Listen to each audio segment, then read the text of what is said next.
Video footage of his final moments was the catalyst for a global movement against police brutality and systemic racism. George Floyd's death led to an outpouring of anger, hurt, and frustration. In a City News exclusive, I spoke to 3 black police officers who all told me they feel all of those emotions deeply, but they feel torn between the color of their skin and the color of their uniform.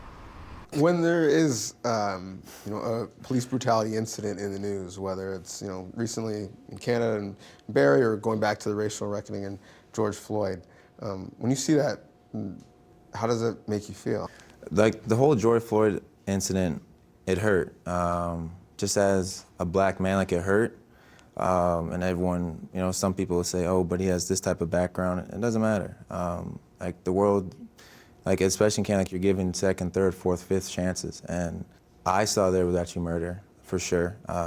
He didn't have to be on his neck like that.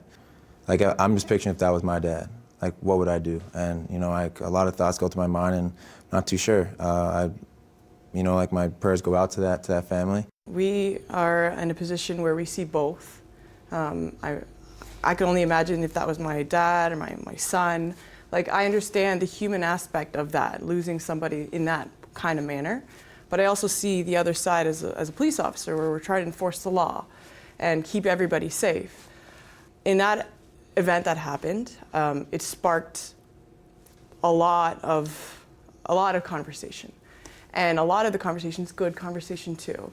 Because yes, it was a terrible incident that happened, but it also exposed what's also part of the policing environment.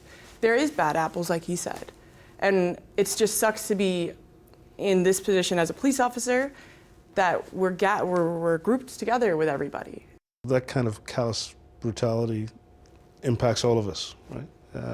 As a black man, as a father of 2 boys, as a member of the black community, and as a police officer, there's no place for that kind of callous disregard for human life in our society, and in particular in policing.